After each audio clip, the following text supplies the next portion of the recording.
Good afternoon, ladies and gentlemen. So we're talking about world-class teams. And I think the difficult part of this topic is world-class because it's saying you're bringing a couple of stellar people to create quite a phenomenal team. And that puts a lot of pressure on anyone who's in the seat of management. Let me start with you, Mikateko. Thank you for coming to join us in Johannesburg. We know that Unilever is in Durban, but you did make the trek. I think you might have experienced some challenges. Let's start with your formula on creating a team. What synergies and what balances do you want to put together when you create a team? So when I think about team development, I use something called a top teams approach that we use at Unilever. And the approach is really around identifying 3 pillars.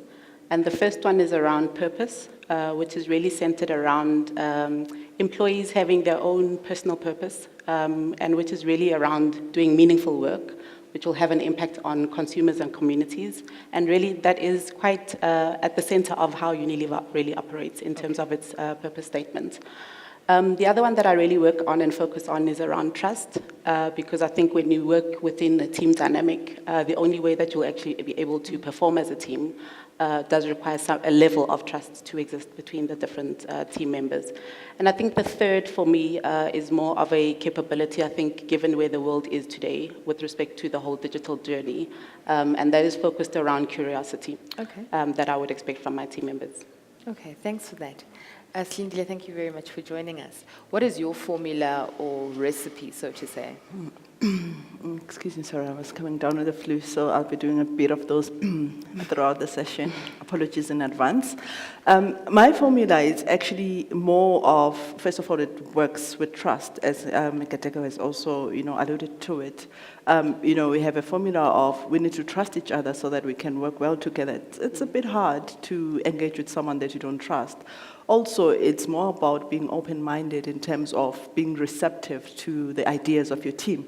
When we all come with different skills, set, background, cultures. So being in that environment, for me, I had to embrace the fact that, you know what, we're different, we're not the same. So I'm also going to be willing to listen to what the other people say. It's not a formalized structure per se. It's more also just linked to my own personality of saying, how would I want to be treated? Yeah. That's how I treat people. So my formula had always been that I need to trust and obviously be worthy of that trust as well. And also obviously saying, let me just be open-minded and be diverse and, listen to other people's views. But here's the catch. Respect is earned, trust is built and not bought. How have you, Mikateko, I'll go back to you, earned trust? Perhaps you've gotten into an environment where it was a new environment and you had to earn that trust. Yeah. How did you go about it? So trust really does come with bringing your whole self and your whole being to work. I think as a leader, something that we tend not to want to do a lot is to be vulnerable with our teams.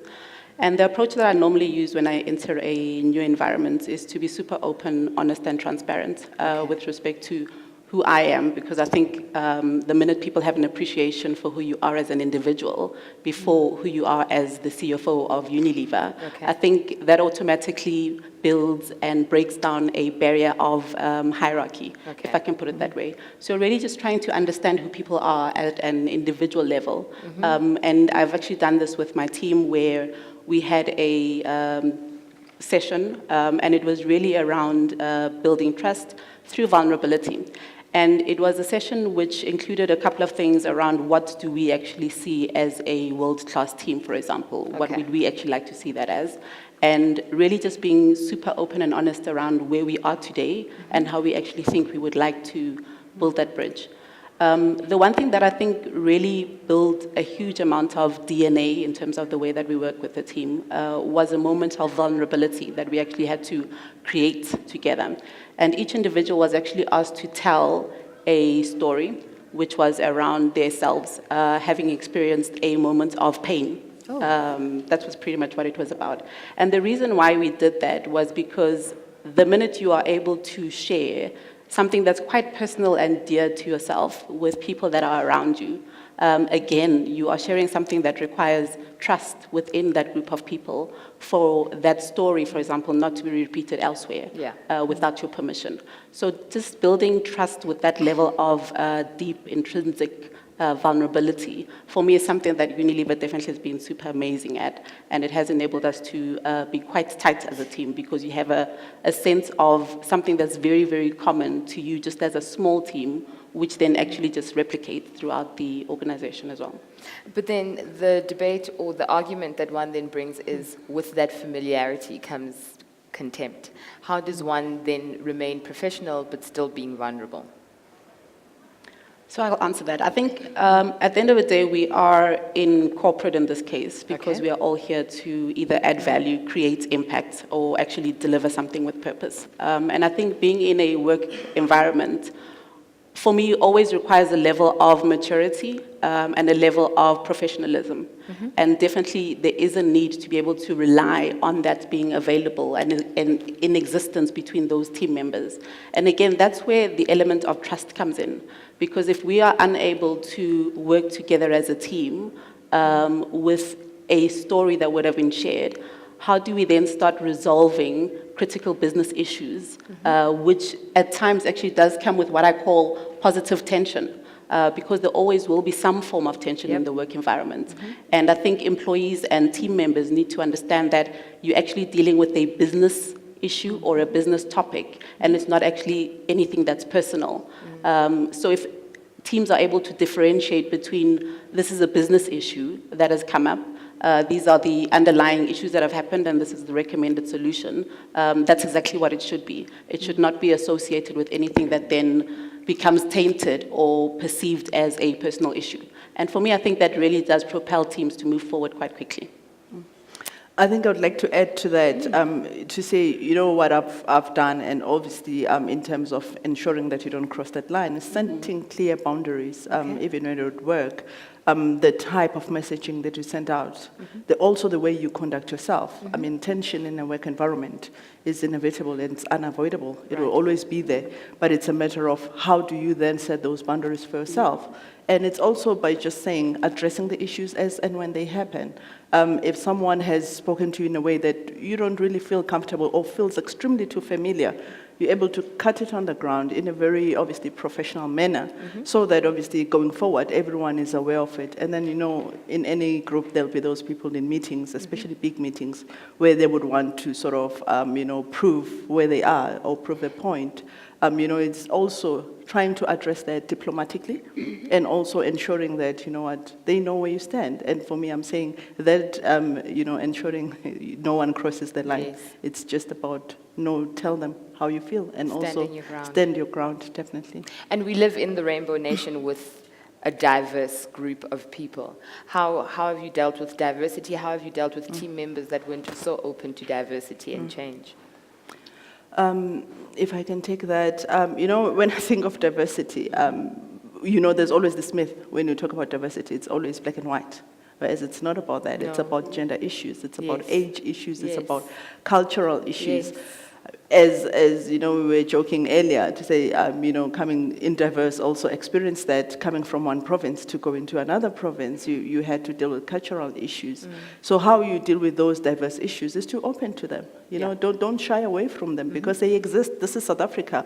You know, it's called the Rainbow Nation for a reason. You know, so let's be aware of those differences. Let's also not suppress people who may have a different view or a different opinion from us.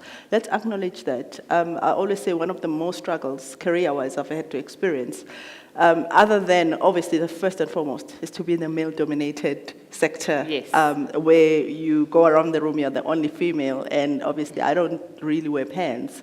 So you get there, everyone would know. Fortunate enough, no one has ever asked me to make tea.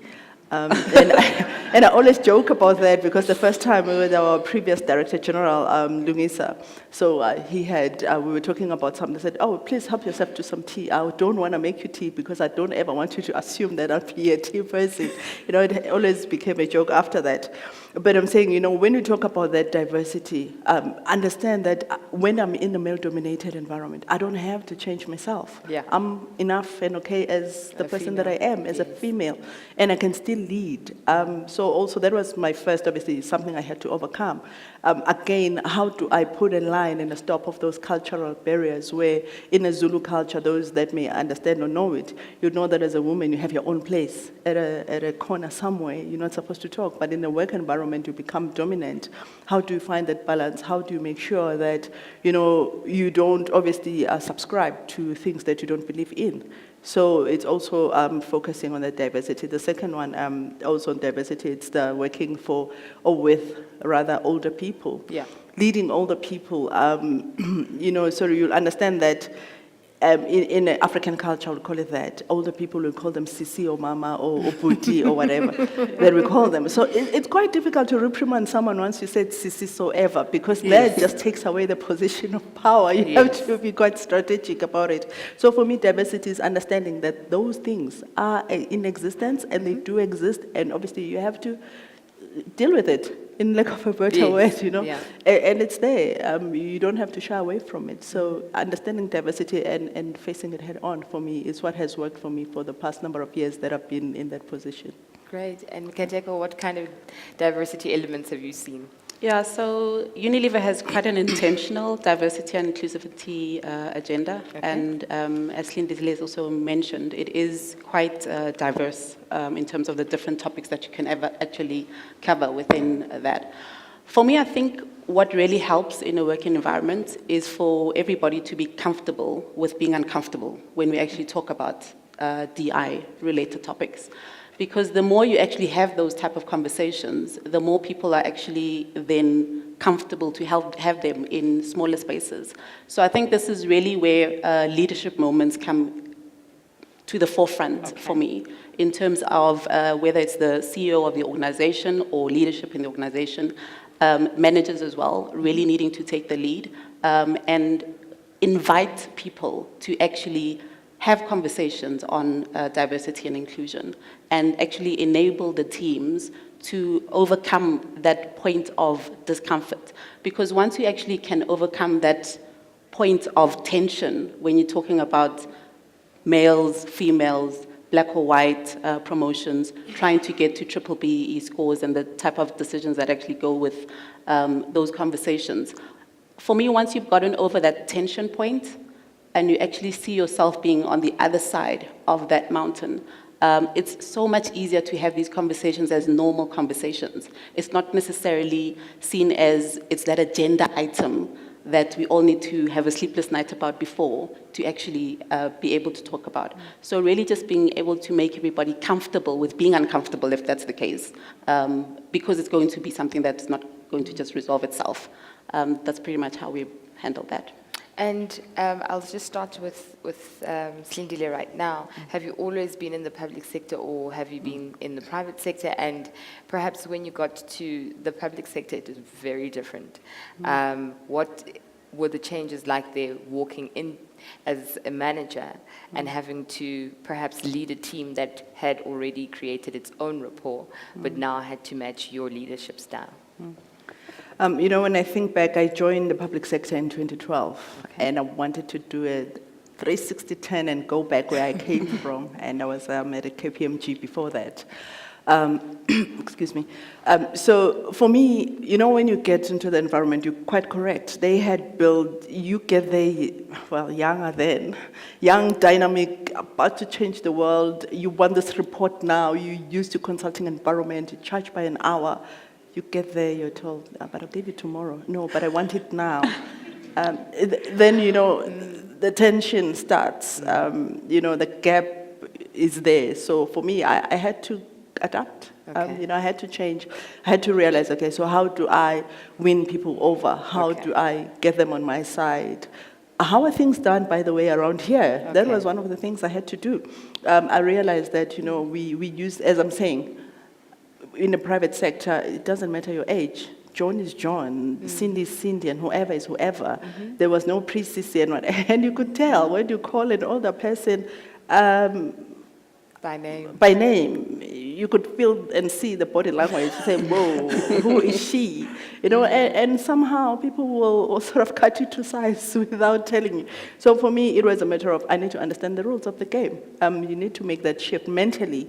You know, you need to understand more, engage with people who have been in the public sector for a while, understand how things are done here, understand that when I want a report and I want it tomorrow, I can still get it tomorrow, but you don't just outright say it, I want it tomorrow. Start by asking so many other things, then at the end, you know, let's have that report tomorrow. There's something I want to discuss around that report, and you'll get it tomorrow. Okay. You know, so it had to be quite a bit of a Angle strategist. yourself appropriately. Yes, to get the results that you want. And adaptation on your side, Mikateko, how have you had to swim? Yes, so I joined Unilever in October last year. Okay. I think my leadership style is quite situational, is how I would describe it. I tend to definitely make an effort to introduce myself to people as who they are, the individual Usindi, and not necessarily the person within the role. Once I've done that, obviously try to understanding what are some of the key challenges and opportunities that they have within their work environment, because then that starts to give you a sense of joint purpose that you're pretty much all working towards. So for me, that ability to come together as a team and really just start to define and shape exactly what is the purpose that we need to be steering towards will then enable you to determine what type of styles do you then need to start introducing, because you'll walk into an environment and some people, quite frankly, are either as competent or more competent than you are. And I think you need to use that as a strength. I always believe in surrounding myself with people that are either much better than me or people that have a lot of capability to grow within an organization. And I think that's how, as a team, you're able actually to deliver a lot more than just trying to pull through everything by yourself. So I think just trying to understand what type of styles do your team members actually have, because you then need to be able to adopt in certain cases, depending on what it is that they're working on or the type of style that that individual has. It doesn't necessarily mean that you are walking away from who you are and what your style is, but it does mean that you are able to adapt given the situation that you're in, and also given the individual that you're actually dealing with. So if you're dealing with an individual that's also quite new in their role and does require a lot of development and coaching, then you know that you need to have some form of a somewhat hand-holding, coaching, and intentional development type of strategy. Whereas if you're working with somebody that's quite competent and actually is a high flyer, then that's the type of individual that you can also develop and push and provide additional stretches within their role so that they can also remain quite inspired and motivated in what they're doing. Yeah. Silindile, what's your management style? I think I would say it's also adaptive. You know, it depends on situations. I would say high at the top, it will be democratic leader, because I believe that everyone needs to voice their views. But obviously that has, every leadership style will have its pros and cons. Yeah. So I would say situational as well, Okay. because, you know, there are times when you really need to be autocratic because the situation forces you. And obviously those that will be aware of the changes that have happened in the past, especially in government, treasury, being in the forefront of many things.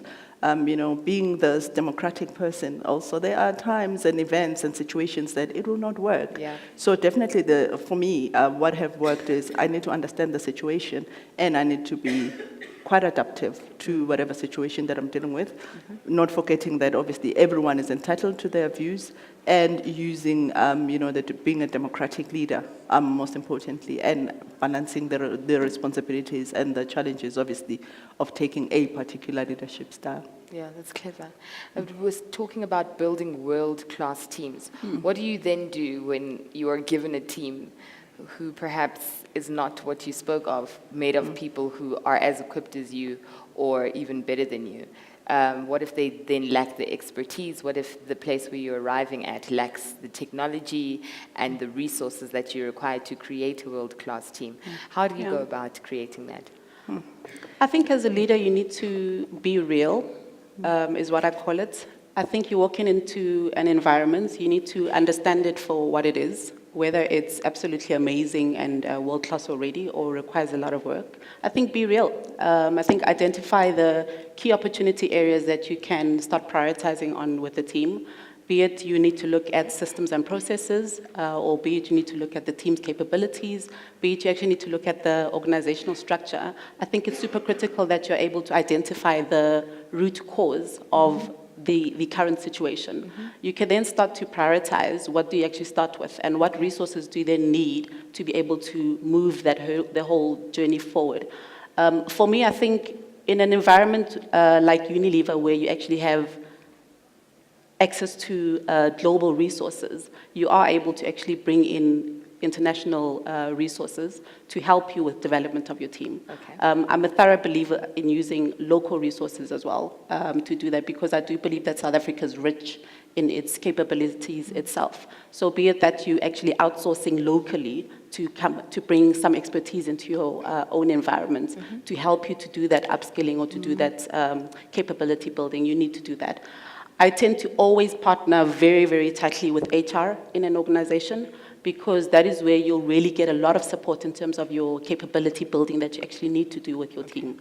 And I think with an HR expert next to you, they actually are able to unfold and actually help you to understand the dynamics within the team, and to help you almost carve out a journey that you can either accelerate quite quickly with your team to get them to at least where you need to get them to. But I think reality as well is sometimes you do walk into an environment and some of the team members are not the team members you actually want to continue with. And you need to front into that type of a conversation. Okay. Be it that you clearly understand what the individual's development opportunities are, work with them on that, and hopefully they are able to turn their performance around and deliver at the expected levels.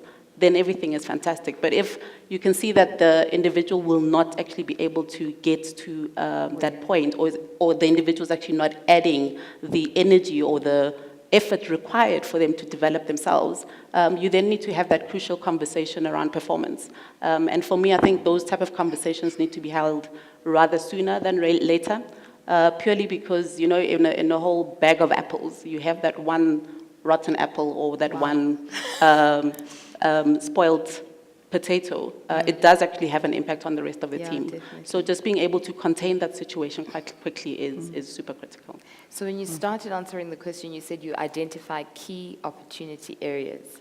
Just to assist someone who is in the audience who is possibly in a new management position, what would those key areas be for you? So I tend to use a 7S model. Okay. And I look at, it's a 7S model, structure, I look at staff, we look at skills, we look at, I can't remember some of them, but it's basically a 7S model which helps you to identify what is pretty much working within the organization and what you need to develop on within your team. So if it's something like structure that you're coming in with, you need to understand what structure currently exists, how does it work, which parts of it have opportunities to be strengthened and which parts are broken. And then I tend to co-create the solution with the team, because I think reality is when you come into an organization, you don't have all the answers. And the answers actually are within that team that you are working with, and they can obviously give you recommendations that you can move forward with. But speaking on structure, Silindile, you would then go into an institution in National Treasury and their structures are not fluid. They are as old as the buildings that the people are in, and they're not looking to change. And here you come with change, great ideas, and world experience, and innovation, and wanting to put in skills and courses, and people just want to go home at 4 o'clock, and they don't want to go to an extra course, and they don't want to go on a bosberat. How do you then give them some vibes, some change, and also create rapport that's different, because I think people still hold on to their old management styles. Quite interesting that you asked that question, because yes, our building is as old as, and obviously you're working with people that tell you, I mean, last week we were saying farewell to someone that has been there for 40 years, and obviously you had to count, how do you stay in one environment for 40 years? Wow. You know, so you have to, when I went in, You look at, so the structure, first of all, I had this fancy idea as I'm growing up my career ladder that I will get there one day.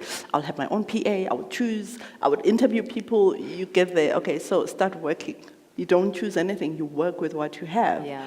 So for me, what has worked also was that when I had an opportunity of saying, okay, so I'm coming in as a CFO, go for group coaching. And I said, no, let me not go for go for an individual coaching. Let me not go for that. Let me go for group coaching. Okay. This is my management team that I'll be working with.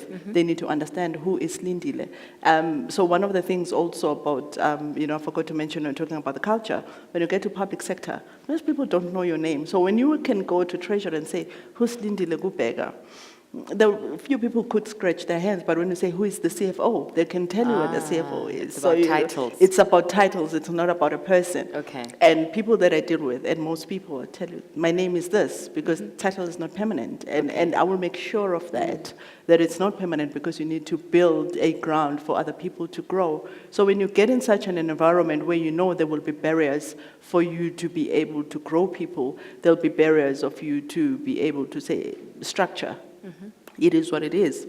You somehow create rooms. So in my case, I created rotations. Okay. People have been there for years. Finance is finance. It's not going to change. But you find that someone that has been sitting in budgets has been in budget forever. Forever. Someone that's sitting in payroll has been in payroll forever. But what about you all in one room? What about we just do a Shuffle. musical chairs? You don't Yes. call it a shuffle. You've been shuffled a couple of times. So reshuffling is so weird sometimes for some of us. So you just move people around and give them exposure. Even when you are sitting, it's we deal with, as you can imagine, many transactions that we may be dealing with. But you've been sitting here forever, and someone can tell you. When it was a state expenditure department, I'm thinking, when was that? Before it became a National Treasury, this is how. But I'm saying this is how we're doing it now. What about give a youngster, and also the challenge one is facing, is that there's a newer, younger team that has come in the ranks, and they are excited. They like me, they want to just change things. But there's also that element that has been there for 30-odd years. Some are just retiring after 40 years. How do you integrate? So within that group coaching space, you learn to say, let's just find ways of saying, while the structure, and by the way, the structure is not even set at Treasury, it's the DPSA, which is the Government Department, Administrative Department. Okay. So they then obviously would tell you, for a CFO's office, this is the structure. Sure. This is how the structure should be. Okay. Whether you want to have a risk division within your office, you can't, because their structure doesn't say that. But you learn to be creative. Okay. What came out from those group coaching sessions, I don't consider myself a creative person, simply because I'm in accounting, I'm an accountant. So I was told accountants are not creative. Okay. So I don't believe that. But I guess one of the programs that we were doing, the outcome is that, I'm a creative person. And then obviously using that creativity is also saying we don't have many resources, believe it or not, from a financial perspective, and resources in terms of the type of skill that you may want. How do you make do with what you have? And it's exactly that. Shuffle around. Talk to people, identify their strengths, identify their developmental areas, I don't call them weaknesses, so that you will know that actually this person, it's because there was a position called X and they applied for it, but they actually belong there, they will be better there. So you learn to sort of move them around, and yeah. And what has the result been of the musical chairs? I guess it's working well, Okay. to an extent, because obviously, as I said, you have a younger team, and the younger team, they are itchy, they want to get out. Okay. So you therefore, which looks quite peculiar, because you therefore say, okay, so you are here in internal control divisions, as an example. Someone wants to go to internal audit. You facilitate that. I work well with my other peers in other divisions within the Treasury. You see where people's strengths are. You don't hog to resources as well. They still want to grow. Treasury is a training ground. Almost all the economists in the country will go there for a year or two, however many years, and they go out. So while you're in that environment, how do you nurture that?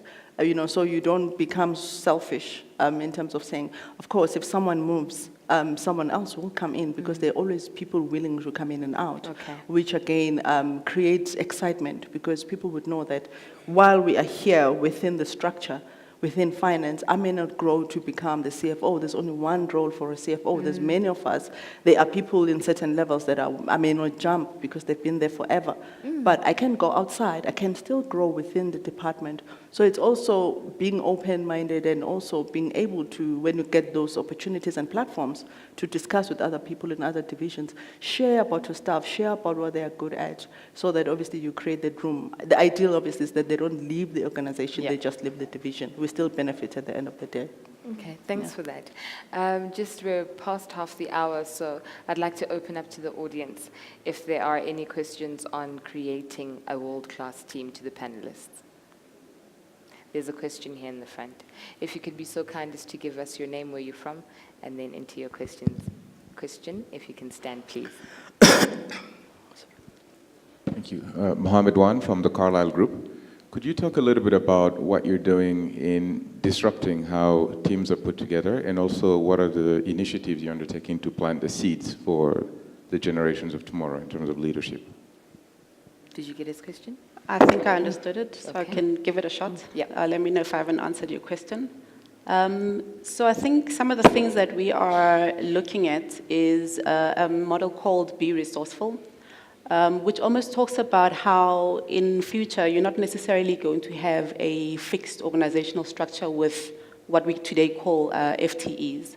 Organizational structures will be more fluid in a way with respect to having perhaps a core team of people within your organization, and then subject to the skills and capabilities and the type of resource that you're needing at the time, you actually then resource that in to your organization.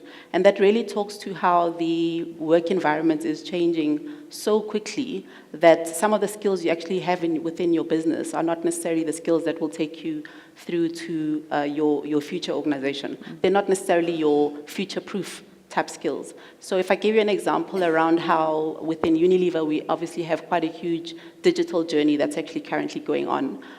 We are quite realistic about the fact that we don't necessarily have data scientists and other type of skills that you actually need to enable you to build your digital journey or to deliver on your digital journey. So if you take that into account, you then move into a more of a be resourceful type of structuring, which then enables you to bring in the structures that you need, subject to what it is that you're working on at that point in time. So we really do see structures becoming a lot more fluid in future with, I suppose, the form of consultants or some form of be resourceful teams actually coming into organizations to provide the services that are required as and when they are needed. Did that answer your question? Thanks for that. We have a question on the right-hand side there. Thank you very much. My name is Innocent from QCTO. It's a public entity. So naturally, I would have to ask Silindile. And as a CFO of a public entity, I'm inclined to ask for increase in the grant that we get, but I'll come to your office. My question to you is, coming from a corporate world, getting into National Treasury, how did you manage to transform the 4 o'clock syndrome in government? And I think you know what I'm talking about. Yes. Thank you. I haven't been able to transform that because, I was used to the culture of Staying until it's done. I'm there, I'm sort of output driven. So I could be at work at 10, I could leave at 12, but you will get more done. Whereas I have a culture that says, I work in a culture that says, well, I'll be here at 7. Others actually are there at 6. And at 3 or 4, everyone is packing and leaving, and the lifts, and you ask yourself, wait, but is the work done?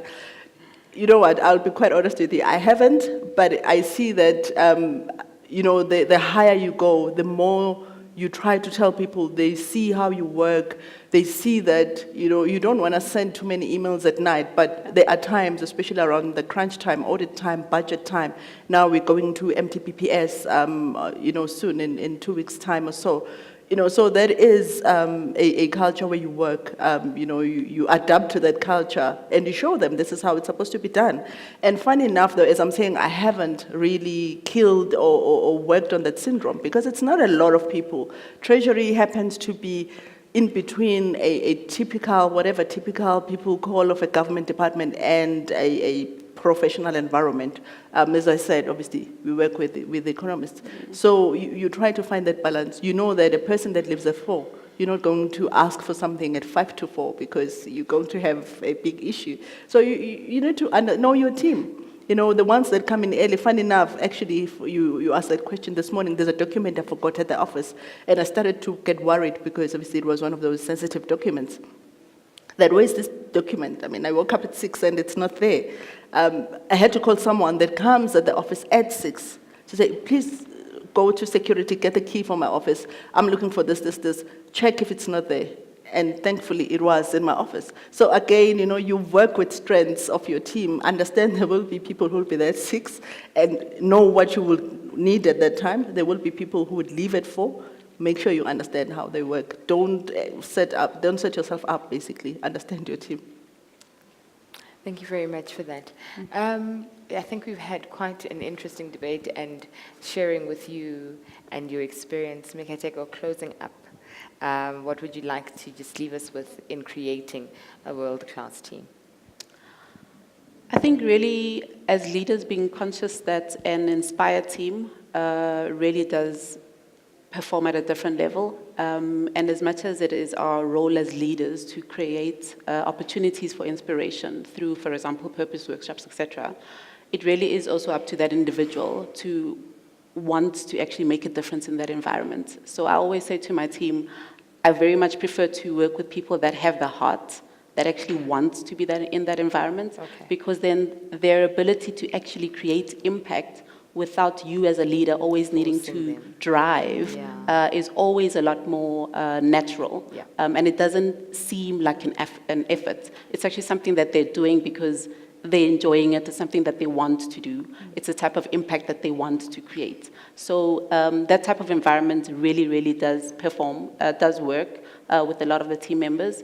And like I said again, making the time to develop trust with employees is not something that I must say when I was junior in my years, it's not something that I would have actually paused to do. But now that I am doing, I actually do see the value of actually making time to develop relationships and to develop trust with the employees. And I think the last one that I did mention as well is around really encouraging team members to be super curious. Curious because there's not always the leader in the room that will actually have the solution. It's the teams that you're actually working with that will need to come and help you to co-create those solutions where necessary. So for me, I think those are really the key 3 critical things that I would work with within my team. Thank you so much for that. And in closure, Silindile, how would you like to close off building a world-class team? Okay. For me, building a world-class team, obviously, is working closely with the people. I mean, it goes without saying. Create an environment where people can be themselves. When you walk into an environment, I usually am in suits almost Monday to Friday. Friday is a casual day. You realize that it becomes difficult for people to approach you when you sort of uptight. I don't think you can be too relaxed in that environment. But you then create a space for people to be able to approach you, create a nurturing environment of saying if someone has a potential to grow, let's discuss ideas. I have one person in my team who was studying industrial psychology. And I asked her, so you're in finance, what are you going to do with it? She says, well, it's what I like to do. And for me, it was more creating that, speaking to HR of saying, but wouldn't you transfer this person to that environment because she will flourish? So working world-class for me is understanding people's strengths, is ensuring that you make the environment as conducive for people to grow, create a space for learning, allow room for errors because those will always be there, and don't be too uptight. Okay, thank you very much. Ladies and gentlemen, a round of applause for my panelists.